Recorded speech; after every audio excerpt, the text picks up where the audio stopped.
Hi, welcome to the Property Show. I'm Jayashree Kurup, I'm editor MBTV, and I have with me Prabhakar Sinha. He's the real estate editor of the Times of India, and this is This Week in Property. And let's we're talking about co-living, catering to the returning workforces, and joining us in this discussion is Ismail Khan.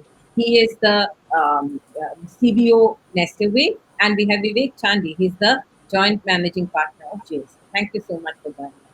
Uh, to set the context, it's not. We saw the migrants racing across the country, or walking along the roads and railway tracks. What we didn't see was that there was a very large percentage of our formal workforce, which also went back to their hometowns, and slowly we are going to see some of them returning as offices reopen and so on.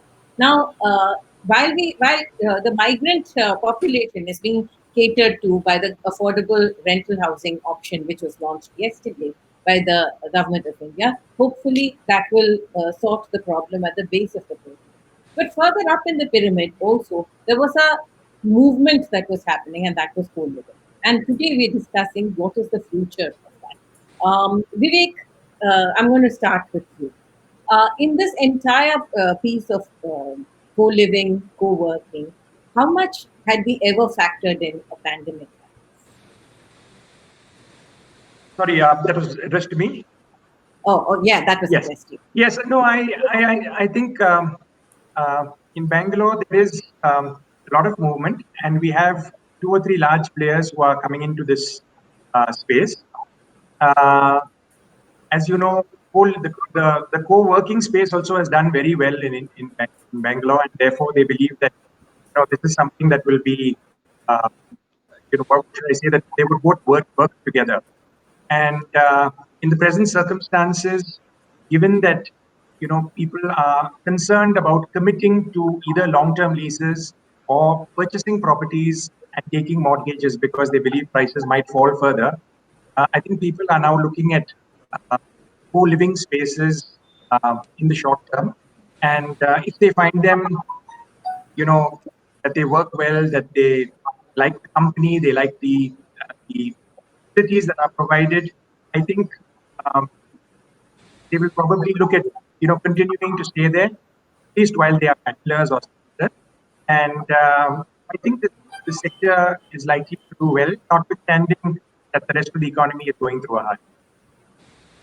Ismail, when we've noticed that when a person comes into a new city, the first attempt is to find a good rental housing option or a co-living option to check out the city, check out what the dynamics are, where you like to stay, and that's when you slowly, if you've decided to stay on in that city, that's when you think of buying a house. In this scenario, what has been the help me understand what was the impact of COVID on co-living, and how you are more than co-living, right? You've gone one step further as well. So help me understand the Nestaway model and how you have been. Well, so just to give a brief sense of what we have been experiencing in the past, no, Nestaway started off with a distributed co-living scenario. We introduced a new concept, which was an alternative to a PG kind of an accommodation, wherein an individual, typically a early job goer, that was our target audience from the tenant perspective, wanted to rent out a property, and we used to give them individual rooms or beds in a 3 BHK kind of an apartment, right? Wherein we were giving both benefit to the owner side, wherein owners were finding it difficult to rent out their bigger premises for 4 BHK and 3 BHK and likes of those sort, to a individual.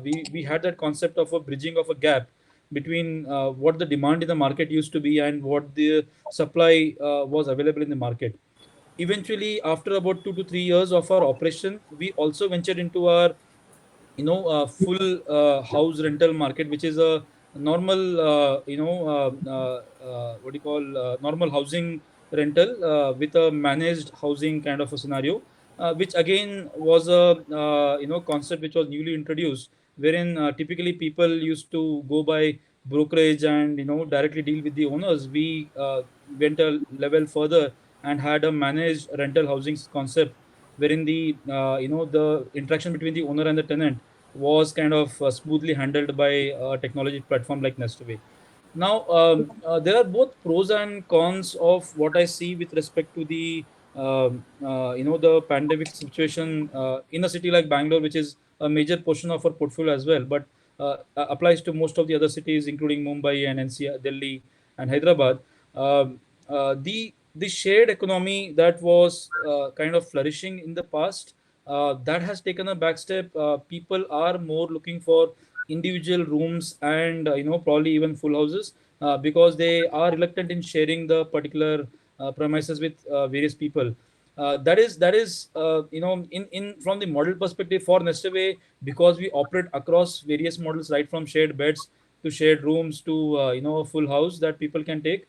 We are having a shift between the models that we operate. Having said that, the overall demand itself has gone down significantly. I would say it has come down to 1/5 of what it was during, say, the month of February. What it is today in the month of May or June, very recently, and we typically expect a 2x to 3x demand growth during this period because of the migration that generally used to happen. If pandemic wouldn't have been there, we would have probably been 2x of what the demand it typically used to be in the month of February. So that in general demand has gone down. Of course, the reason for that is that none of the offices are operating. People don't have clarity on when the offices are going to open and stuff like that, right? Having said that, the because most of the players, including Nestaway, are typically operating only about 1 to 2% of the overall market share. Now, this is a very huge market. Residential real estate, and co-living is a very huge market. Because the managed players are operating in a very small percentage at the moment, the kind of numbers that we need to achieve, or the kind of numbers that we are probably targeting to achieve, that would still be something that could be achieved if we do the right stuff at this point of time. Uh, because there are only few players that are operating right now, and if we are able to cater to the entire market, the percentage wise, which is a new demand coming into the system, I think the co-living players can actually achieve what they want to achieve in the next 6 months time, without too much of a disruption. Of course, the general demand trends are going to be much lower, but because of the size that we are talking about, we may actually be able to cater to the right set of audience that we want to. Okay. How big a hit have you taken because students are not traveling? Students are not coming into the urban spaces today. So, I would especially talk about the city like Kota, where our co-living vertical, Hello World, operates highly. That particular city was, as an example, was completely student driven. Some of the other metros like Bangalore, NCR, and Mumbai and Hyderabad, these are a mixed set of audience. They are both students and people who are working, early job seekers, general resident audience as well. But a city like Kota, which is primarily pushed by the student demand, people have just not booked there. It is just empty. It's like a huge hit to the entire Kota market. If I would say, I don't really have the exact numbers, but I would say the overall occupancy is probably less than 50% of what it used to be. T peak time, and because there is no clarity on when these educational institutes are going to open up again, it's going to be that much more difficult to plan, right? So I think we are just keeping our fingers crossed on to understand when the things will become better.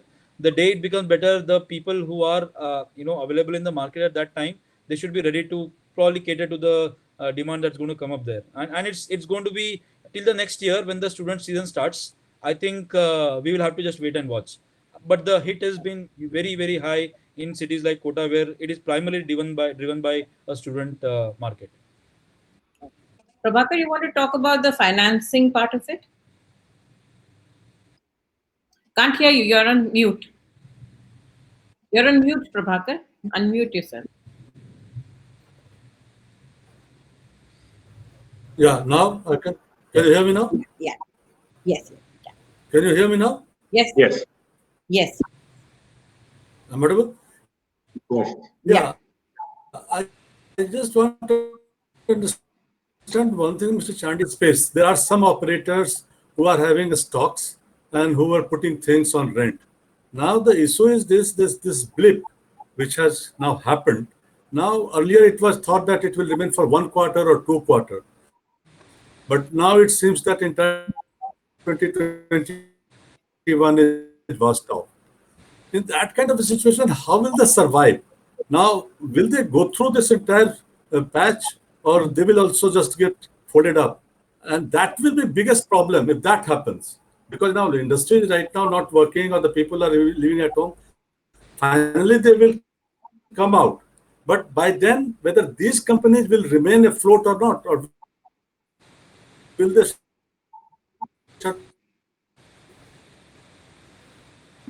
shut completely? You didn't hear, I Yeah. believe. Mr. Chandy,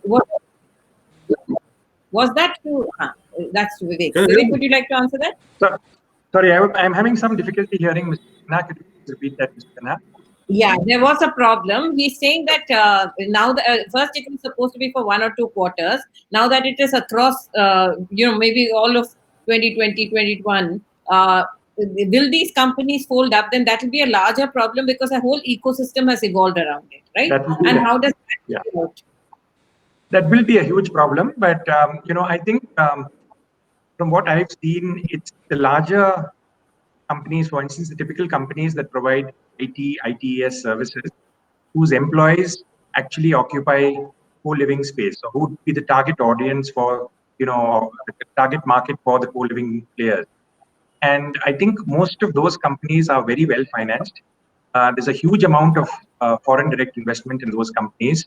For instance, all the large, most of the large Fortune 500 companies have subsidiaries in India where they do their back office, IT, ITE as well. Now, I don't think any of those companies are going to wind up because however bad the pandemic is, No. I think My question is not that. yeah. No. My question is not that. That company will remain. That company will come back even after 1 year. But That's correct. what about those companies which are providing rooms? Now those companies will fold up. Now that will create the supply situation. I'm not asking about demand. Demand will come back. But Yes, whether supply will remain or not. I follow, but ultimately the rooms will be there. So even if a company, there's a particular landlord who is financially strapped, he will sell the property to somebody else. Now, where the property has already been, they've got the warm shell, they've got their fittings and fixtures in place, catering to co-living market, he'll just move to someone else, maybe at a discount. So if someone buys it at 100 or it's worth 100, he might sell it at 75 to someone else, who will then, someone with deep pockets, that person will then still be willing to give that room after 6 months or 1 year. So I don't think those rooms will move off the market, because of the financial problems faced by the present owners of those spaces. No, So it in Bangalore market, there is a developer who is doing this co-living kind of a thing. He has 100 acres of a land in one area, and out of that, he has constructed around 2,000 apartments earlier. Now he is doing the 2,000 apartment only for the co-living thing with the common space and all that. But that company had done that with lot of loan from the banks. Now, as this co-living income will not come, so certainly he will not be able to service his loan. Now that will put him into the trouble, an entire property into some legal tangle. Now, do you not see that that will be a bigger problem which is going to emerge in 2021 when the market will open up? We have to break this into a couple of points. One is about I don't know who the builder is, so let's not get into names. Now, assuming that builder has taken huge loans and he can't service the loan, either the bank will take over the project or they will require him to sell it and take a haircut. So assuming, like I said, it was worth 100, either the banks might sell it to someone. We know, sir. We know, but yeah. that when you are saying all this, that is in a perfect market condition.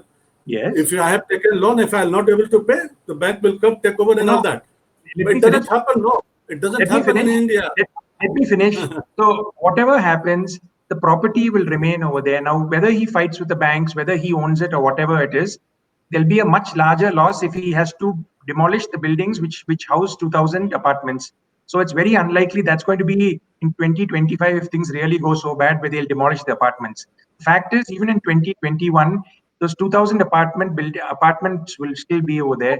So whether it's the present developer, whether it's financer, whether it's someone who buys it from them, those apartments will still be available, particularly if they have been fitted out so as to be used for co-living spaces. So as I see it, that availability will be there. Maybe the sector will be hit. The various investors over there will be hit. But I don't see that inventory going away, and I don't see the availability, ceasing to exist in a year's time. Okay, I'm going to take this conversation to Ismail. Ismail, you like you said, you have been straddling that entire leasing and co-living space. Um, today, you've been hit as badly as everybody else. How does a company like you? What are the strategies that you adopt to keep afloat? Because this is definitely a longer term than we thought, but it's not going to be permanent, right? There is an end to this at some point of time. So you have to find a policy that will help you straddle this period. How do you do that? So I think one of the advantages of company like Nestaway, which is a marketplace, is that we are not inventory heavy, right? I'll give you some sense from the historical perspective as well. I think that's one of the reasons why VCs choose to invest in companies like which are marketplaces. Probably the liabilities are much lower than any of the other companies who are investing in complete real estate in a single area, right? So we are operating horizontally, wherein the owners of various properties are collaborating with us, and we collaborate further with the various tenants to be able to bridge the gap of trust that exists between the two players, between the owners and the tenants, right? So it's a more of a technology platform, operational platform that people use. The liability of the property typically doesn't fall on Nestaway shoulders. So from that perspective, from a company like Nestaway, although it's not liable to a lot of losses per se, the question that comes is that whether we'll be able to grow as fast as as fast as we would have planned in the past. Like there was a time, maybe early 2019 or mid 2019 times, when a lot of players in the market were trying to acquire or grab the inventory in a hurry, because it was a boom time, and a lot of players were entering the market, and a lot of players had offered fixed rental guarantees or a minimum rental guarantee to the owners or the property side of the story, right? And they wanted to acquire the inventories as fast as possible, because every company wanted to grow as fast as possible, and with access to some amount of capital, that used to happen. Now, during those times, a company like Nestaway, which was already 3 years into the market, we were kind of finding it slightly not very organic in nature to be promising a lot of fixed rentals to the owners and all, because we knew in a real estate market like as big as size of India, promising something on the owner at a fixed level or a minimum levels in a longer scale, it's never going to work out, right? It has to be a revenue share, profit share kind of a model. Now, thanks to the COVID situation, a lot of owners, a lot of operators have kind of agreed to the fact that a real estate market cannot be a buy versus sell market. It has to be a rental market. It has to be a marketplace. It has to be a profit sharing, revenue sharing, and property management kind of a market, rather than buy it at a one price at some fixed level and sell it at a higher price kind of a scene, like kind of a scene, right? Now, to the question that was asked, whether the companies will fold up and all that, it completely depends upon the amount of losses a company like Nestaway or any other co-living player is making today. If the losses are not with respect to, say, minimum rental guarantees or stuff of similar nature, or a fixed cost to the company, then they will be able to survive. They will be able to survive because the revenues are going to be lesser, but then so are there going to be lesser losses, because you are not going to be promising some of the guaranteed rental that we were promising earlier, because the supply side, the demand for the supply itself has reduced, right? So the supply is available at much cheaper cost right now, right? So you don't have to spend money over there to acquire. So people who are efficient in managing their spends, efficient in managing their losses that they are incurring, lesser marketing spends, lesser spend or lesser fight in acquiring customers at this point of time, is going to help them sustain for next 6 months to 1 year's time, and probably post that things improve, then they will try to scale back again. I think the question is about survival for the next 6 months. Be relevant, survive, be in the market, try to help the current set of customers that are available in the platform to bypass this period, come out of this situation and then maybe scale up from there. So I think it's about being relevant for the next 6 months or so, rather than folding up and making huge losses and folding up. How will the planning process change because of the social distancing norms? You did say that you had shared beds, you had shared rooms, you had shared apartments. How will this entire the business is going to rethink itself, right, in the new social distancing equation? How does it work? So our full room and full house rental verticals are hardly impacted because we go by government regulations there. We tell that these are the precautionary measures that you have to take. There are society which have given their own rulings with respect to what precautions people have to take, and we end up communicating the similar precautionary measures and the corrective action that needs to be taken in case of a positive case being found and stuff like that. The problem typically comes in the completely fully managed space, which is like a shared beds with the entire building being managed by, including caretaker, security guard, everything being managed by a player, something like what our co-living vertical HelloWorld does. In those areas, the kind of spends to be able to manage the hygienes, they have gone high. I mean, they have gone up. I'm saying that is the negative side on the spend side with respect to managing the property itself. However, what we have also seen is that the owners are more cooperative now. They earlier the owners who would say that, boss, you guys manage all these things, I don't want to get into it. Now they are saying that, okay, fine, I'll help you out for the next 6 months period. We will bear some of the cost of hygiene to be maintained at the property, because whatever minimum rental that they will be getting during this period is something that they will have to live with, because there is hardly anything that even the owners of the property can do at this point of time. If they were earning 100 rupees earlier, they may be content with 30-40 rupees now, at this point of time. And they may be okay with a player like whoever has been doing well for them in the past. They will be probably putting in more trust in them, saying that, okay, fine, let's wait out the next 6 month period, let's see how things goes after that. So although the spends have increased, but for the company who is putting up good policies in place and being effective in communication, they will be able to balance off this load with the sharing with the owners as well. And I think owners are cooperative in that sense, and I think we have a very good audience in general in India, wherein people are very cooperative and they understand the humanity side of it. And I think I really appreciate some of the owners who have been very cooperative with us in this particular aspect. What about the tenants, the users? Do you have the cost gone up? Have there been instances where they said that, look, I've been laid off, my salary has been reduced? Have these problems cropped up as well? So although I don't have consolidated data, but from the brief sense of some of the information that we are seeing, we are looking at the new inventory that is coming up in a, say, similar area. For example, if you take a area in Bangalore where probably we would have been renting out a property which is 2 BHK for 20,000 rupees in the past, the new properties, the owners are ready to give it out at something like a 14,000 rupees, 15,000 rupees as well, right? So you're looking at around 25% kind of drop in expectation of certain owners with respect to the rentals itself. Now, this has twofold effects, right? One thing is tenants have more options now. Now, tenants earlier, they hardly had options. Ki bhai, if you are having 10,000 rupees or 20,000 rupees quoted, owners are saying that I have multiple tenants lining up for this particular property, I will not reduce my price. You have to pay 20,000 rupees now. Now it is the other way around. Now there are multiple owners available in the same area, same locality.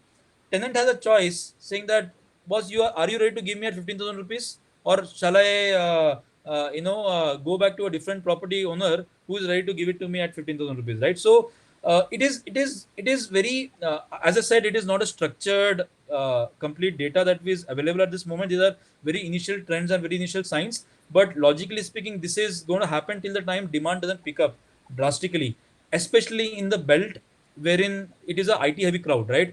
That the entire set of IT offices are lying empty. The other day I was driving from Silkboard to Martali.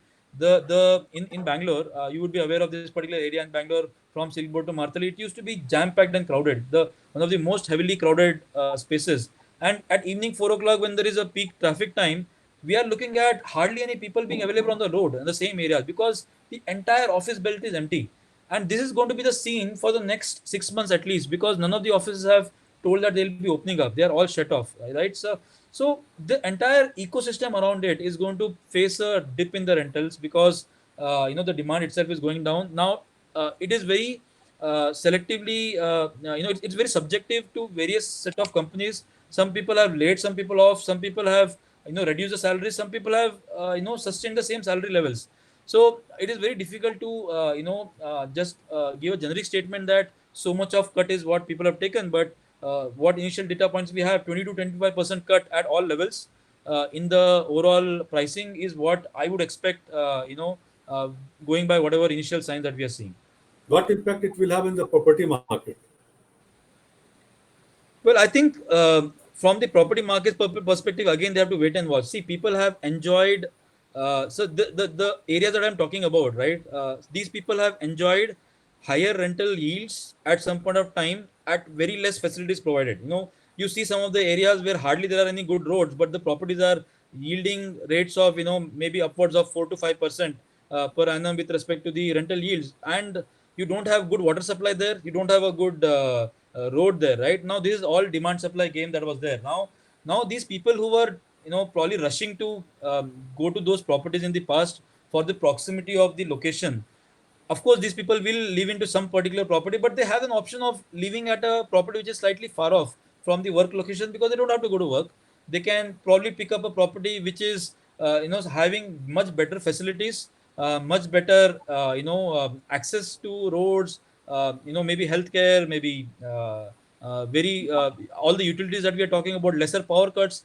Now I think it's going to be what best is available in the market that will sell versus some people who have enjoyed some benefits in the past. So I think I don't know. I mean, I'll be. I think it's karma at the end of the day. Maybe people who have enjoyed in the past probably will have to bear some of it for the next 6 months, and maybe eventually they will get back to the normal modes at some point of time. Vivek, here I'm going to bring you in. There were agreements that were signed, Yeah. but in this extraordinary times, the agreements themselves fall by the wayside because the on-ground situation has changed so drastically. How do you get a lot of requests for getting this sorted out, restructuring them, and so on? Yes, we do. But since we are a large firm, we do more for the very large leases. And as I, sorry, we had a short discussion before the call. Basically, the law under the transfer of property is in favor of the lessors. So, on grounds of COVID, it's very difficult to actually terminate a lease because a lease is an executed contract as opposed to an agreement to lease to do something in the future. But if in the lease there are provisions for force majeure and they contemplate something like this, and there are obligations on the lessor which the lessor cannot fulfill, then it will be possible for the lessee to get out of the lease deed. However, really it's all commercial, and in circumstances where the lessor realizes that the lessee is in a bad way, better to a bird in hand is worth two in the bush. Uh, the parties are generally speaking to one another and trying to come out with something that's mutually acceptable. So we are seeing a lot of give and take from both sides, and the parties come together and agree on terms that will work for both, for whether it's 6 months, 8 months, whatever it is for the term of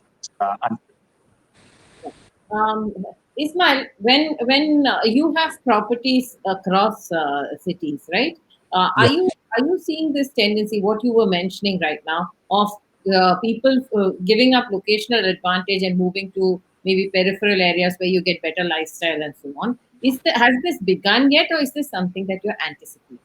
Well, for the last 2 months, I do see a trend already in certain cities, right? I mean, I'll not talk about city to city at this point because I think the migration from city to probably is going back to their hometowns, which is not maybe a rental kind of an accommodation, is probably going back to their hometowns at their own house kind of a scene, right? So I don't have much data on that part, but within the city, I have interestingly seen the areas which were, as I said, right, which were heavily crowded in the past, very high in demand, even with lesser sort of a facilities.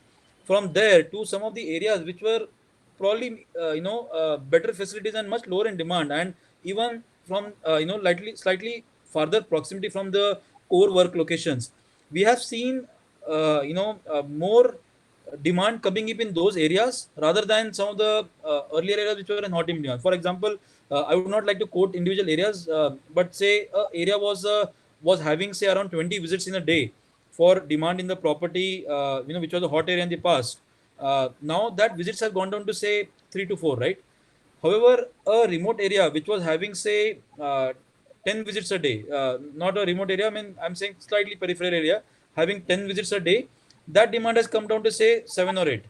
Now, what I'm trying to say is that the demand drop in the high demand areas in the past, that has been significantly higher than a demand drop in the other areas, which says that typically people are still looking to have a smaller spend from their pocket and take as much facilities as they can and occupy such kind of properties which are slightly farther off from the peak location. So if my suggestion to probably these high demand property areas for some time would be, I mean, if the owners would ask me, I would tell them, sir, please try to reduce your property rates for some period, a temporary period, till the time the situation doesn't improve.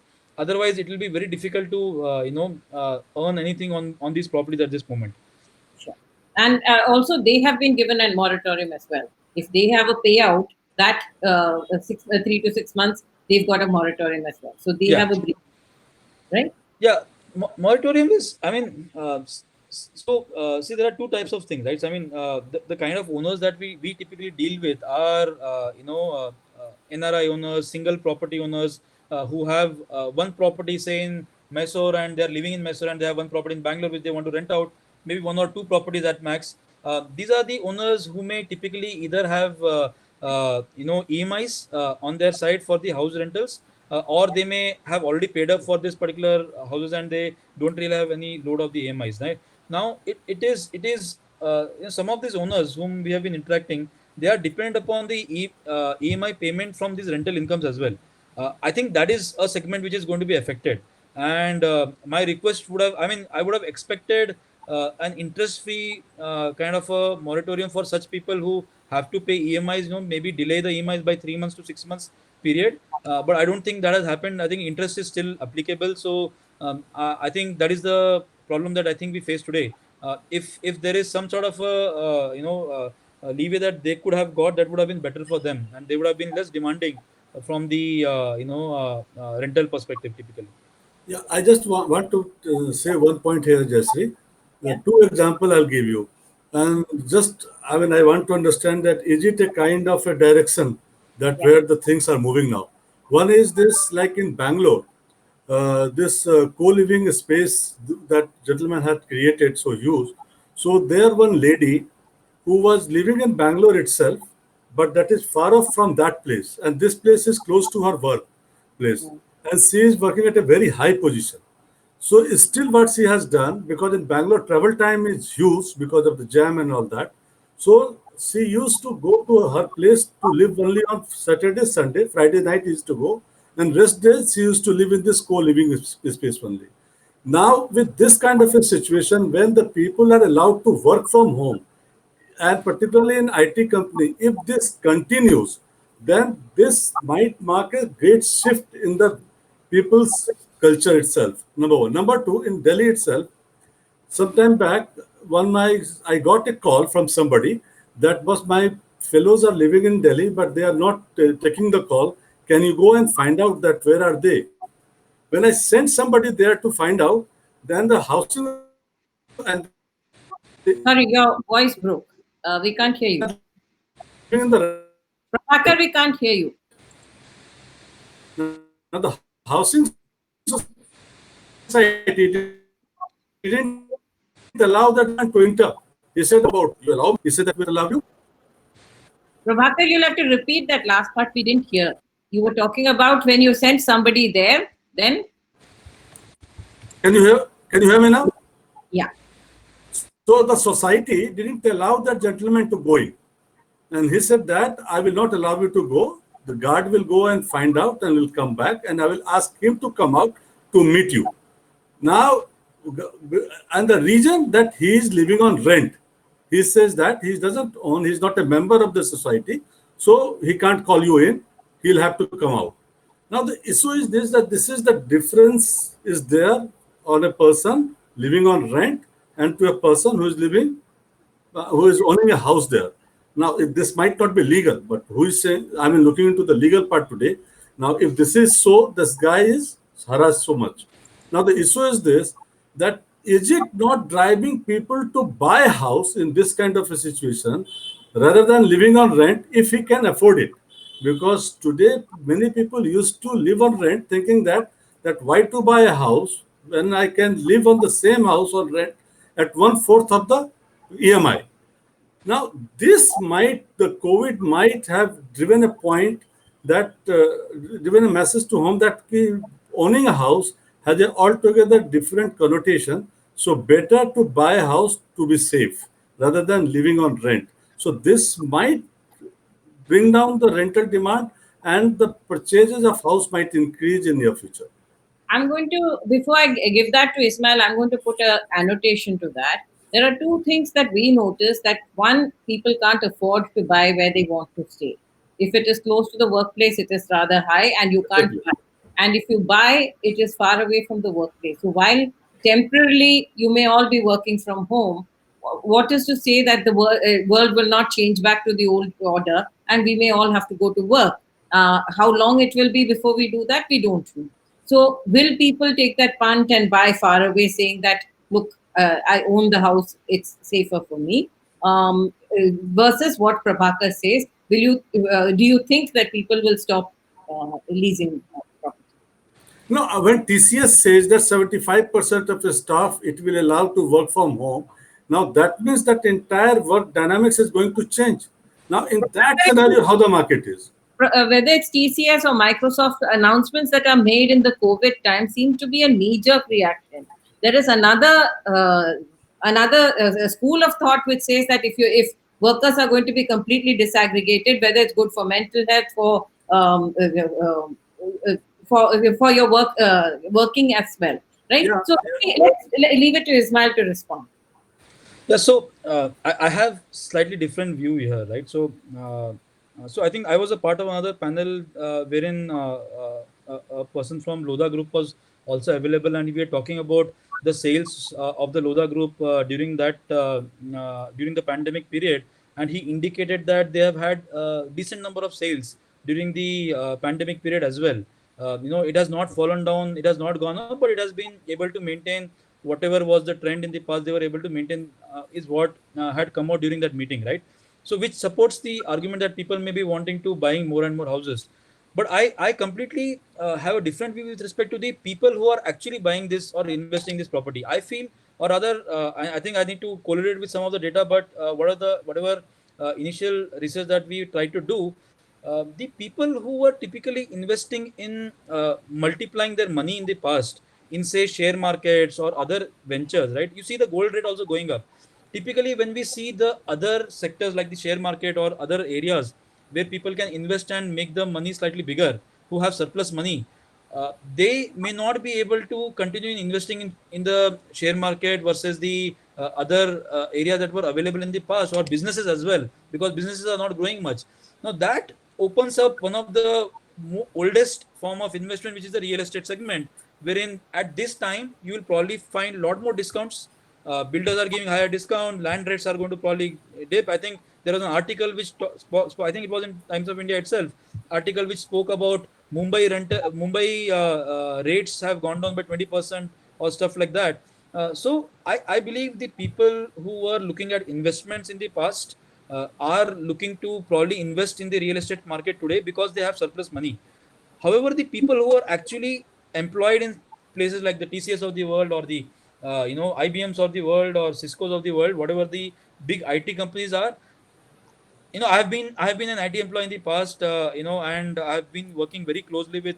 I was a software engineer. I was working in IBM for quite some time. I've been very closely worked with the people who work in this segment, and they are very very skeptical about commitment that they want to do in the long term, right? So unless they have a job security, they feel that I will be able to pay off all my EMIs and stuff on time. Unless they have such a secure feeling that I'll be able to afford this in the long term, maybe both in a married couple, both of them are earning and they have one is to other person to back off. to in case of any situation, they will not invest in the in the house itself. I think they will still prefer to take it on rental at a lower cost, which is a remote, which is slightly remote area than the peak areas of that we have been talking about, rather than buying a property. Buying a property is a very very big commitment, and I think with EMIs and all as a pressure, and we are talking about a lot of young audience who looks at investing in these areas. I think the mental stress that COVID itself is adding to them, along with a along with adding to a financial stress of liability at a property level, I think it's a very big decision to make, and I do believe there will be a lot of skeptical people to invest in that particular area. Having said that, the people who have bigger pockets, they have already got some money in their bank accounts to invest somewhere or the other. Instead of keeping in share markets and other places, you are seeing the share market trends these days any which ways, very volatile. So they have been trying to invest in real estate. Two reasons: property prices are much lower at this point of time. It's only going to appreciate over 2 to 3 years period. And second reason is that these people typically don't want this money to be sitting in their account. They already have their normal stuff going. They want to as well invest it somewhere at a lesser cost, rather than just letting it sit in their account. So the kind of people who will buy the houses is going to be slightly different, in my opinion. And I think we just have to wait and watch till how long this goes, because as you rightly Yeah. pointed out, most companies till December are saying they'll work from home. Most companies, whatever I have learned from slight surveys that we have done, most of them have already indicated that till December there is not going to be any office stuff. And see, companies are also smart. They are trying to reduce their losses. All of them have been under stress during these financial times. They are trying to reduce their losses with lesser G&A costs, right? So they are trying to reduce office cost space. Lot of companies have let go of their offices and stuff like AC. that, because they want to make their penal sheets better as well at the end of the day. Yeah. I think this is a good area for them to reduce their cost for a year or so. Maybe they'll come back to normal means maybe post March next year, depending upon how situation goes. But to be very honest, it's very difficult to speculate. It has to happen after December or March. Till then, we'll have to just wait and watch. There's one question that has come, which you guys may be able to address. What about unsold inventories? Will co-living operators are they likely to take those over?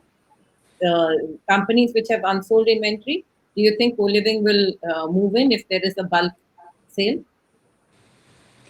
Yeah, so I have we have been getting higher interest in recent times, not only because of COVID, pre-COVID as well. I don't know whether you have already seen some data, but there was a slump in the selling market of the real estate houses, the apartment complexes that were being built. There was slight slump in that market as well. We were seeing slightly renewed interest from the builders, because we have been in touch with a lot of builders right from our early days. We had ended up doing a tie-up with Brigade Group in the year 2016, very very early, and it was a very good tie-up that we had done at that point of time. And we have been in touch with a lot of other builders in that during the period, but there hasn't been much of an interest, because builders typically want to sell their inventory, right? There's nothing that they want to look at from renting perspective as much. However, having said that, in recent times the interest levels have been slightly better. The responses have been slightly better. The interest levels have been slightly better. But I do believe still builders still want to sell off their inventory with maybe as much discount as possible. Till the time they are not able to sell completely and they are like just stuck, maybe that's when they will probably look at renting it out. But I don't see builders building a property for a rental yield purpose at any point of time in the future. It doesn't work out in the economic world perspective. They will not be able to invest so much money to just for a rental yield. It works only for individuals, not for a bulk builder level stuff. Vivek, are you seeing a consolidation in this segment? The smaller players or the ones who are not able to have enough holding capacity selling off to larger players? Is that happening at all? Are you talking? Yeah, are you talking about the co-living segment, or are you talking about the residential property market? No, I'm talking about co-living, co-working, the operator-driven markets. I think co-living is very young still. There are two models over there. One is marketplace model. The other is the model where larger operators actually go and take on these large buildings and then give it on a license basis or on under a service agreement. So that is, both those markets are relatively young, so we haven't really seen any significant consolidation in those markets. As far as the co-working space is concerned, yes, there are 10 or 15 players, and I believe that there will be some consolidation with some of the big ones probably surviving and doing well. Actually, there's another. I thought there was another question. Would you like to talk about consolidation, Ismail? Are you seeing such? Yeah, I think I can add my 2 cents there. I think see, more so from the players' perspective, there will be increasing interest from the VCs to push for consolidation because look, the way it works is that people would want to VCs would want to see multiple players. Whoever is doing well at some point of time, they would want to back that particular player. One or two players typically retain in the market, right? Now most of the VCs would be wanting to see protect each other's interests as well, and trying to see if they can consolidate and not compete too much, because at the end of the day, when competition happens, there are a lot of discounts, there are a lot of things that go wrong, and VC money is finally going to take a hit at some place or the other. So I do believe it depends upon how much collaboration the VCs are going to be doing to push for a consolidation. Typically we'll have two or three players, larger players who may sustain in the market, and a lot of other players will maybe get hired or acquired and merged. And there are multiple ways in which collaborations can happen. They may work under the same umbrella at a different brand level as well. Hello World, our co-living vertical, recently closed the acquisition of Stay Aboard. Stay Aboard was a co-living player as well, and it is continuing to operate individually as a separate entity within Hello World as well. So you need not completely merge it into the system. We can continue to operate, but operate under the same umbrella. That gives some level of consolidation in the market, and I think it would happen, and I think it should happen as well. I mean, sometimes what happens is that when the markets are so volatile, it is in the best interest of everyone to be able to operate in a collaborative way rather than in a disruptive way to each other. There is I think this is a landlord who's asked this question. Anisha Gopinath, who asked, technology has been aiding. No, I think there was, yeah. How can we support home property owners of these rental properties? When the property owner, these are tough times and everyone has to take a haircut. What is the role of that property owner, the landlord?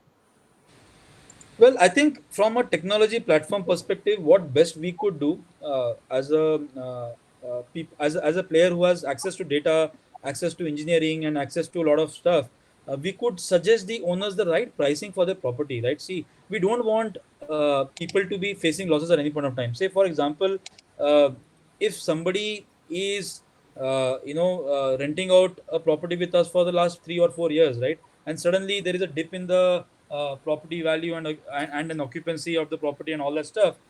I think from a relationship perspective, from a management perspective, I would expect that owner to be successful eventually by being with us as a managed player, or anybody else for that matter. Right, and the way I see it, we can do it is that we can always help them in understanding what is the right value of their property during these times, so that it's a win-win situation. Let's reduce the rentals for a period of next 3 months to 6 months, give some discounts, give some services for free, give some hygiene practices for free for the people. So it is all, at the end of the day, it's a demand supply game, and if the managed player like Nestaway works with the owner and ensures that we are trying to make you successful, at the end of the day, we can give them the right inputs and right thought process by the vast amount of data that we have. So I can just tell an owner, say, in a high demand locality, that sir, I think the demand is going to be less for the next 6 months period. Why don't you reduce your rentals by 25%, and let's give these particular things for free? Otherwise, these people will probably move to a area which is 4 kilometers away from here, but at a lesser demand because of the price, rental pricing. Let's try to do that, and I think it's going to be a collaborative effort between the owners and a player like us, and that's how we can help them, in general. we know that the bulk of the profits in co-living comes from the providers adding services. The base rental is not your biggest means of making money, right? After that, you load so many services. The quality and the type of services would have changed now, right? And is that an opportunity for you? Safety, health, safe transport. These are things that need to be provided to your users. Is that the level of services that you're offering, has it changed? Is that for me or Vivek? That's, Sorry. that's for you. That's for For you. me? I'm Okay. able So, to. yeah. I will tell. I think prior to the COVID situation, we used to upsell a lot of services which are on demand to our users, both owners and tenants. It could range right from cleaning up until painting and stuff like that, right? Uh, the same set of services continue even today. We are operating with the same set of value-added services at a at probably at a best cost kind of perspective. Having said that, one of the services that has picked up pace in the recent times has been the disinfection service, which was never existing in the past. So we have been able to accommodate a lot of aggregators on the disinfection part. We have been pitching the owners and even the tenants who feel that they want their property and the premises to be kept clean. We have been upselling the disinfection service and stuff like that. Now, typically we don't make too much of a money on a service like disinfection because the margins are very razor thin. The what we are also operating is in the fact that we are able to provide a service to our customer base rather than making too much of money out of it, right? So typically we don't make too much of revenue out of it, but it is an ease of operation for the owners and tenants that they can have a single person handle all their requests at the same under the same roof, and they get the value add on that forum. To be very honest, during the next 3 to 6 month period, Nestaway as a concept, we are not trying to extract too much of a juice out of either owner or the tenants from the higher revenue perspective. We are very committed to being true to our owners and tenants and try to retain them in our existing system with as many better services that we can offer, rather than trying to grow in our revenues and all that from the from the set of services that we want to offer. I think we will be happy if we are able to retain our revenue and tenant and owner levels for the next 3 months period. We'll be happy to do it. I mean, to be very honest, the growth, if at all, could be very very minimal. If it comes, we'll be happy about it. But then I'm personally very committed to people who have been with us for 3 years, 4 years, and all that. I think this is a time for us to stand with them and try to tell them that we are with you. We'll try to ensure that we get the best thing done for your property to be managed and take them forward from there. And Vivek, are you seeing any movement towards tier one and tier two cities? Because we have seen that a lot of people have gone back home. Maybe for the next 6-8 months, you're going to be working from home, from hometowns. Are you seeing any move towards the tier one, tier two cities? So yes, it is correct that a lot of people have gone to their hometowns, but there they are working from their homes. So if the question is about co-living spaces in tier two cities, I haven't seen any. But I think it's a matter of time when they do come back. If they've terminated their leases, their present leases, I think they would, at the outset, they would probably start with co-living spaces when they come back to larger cities. And if they find them good, they find them competitive, it makes sense to them, they'll probably stay on. So I think there is definitely an opportunity. Isman, tier one, tier two cities, are you bullish about them?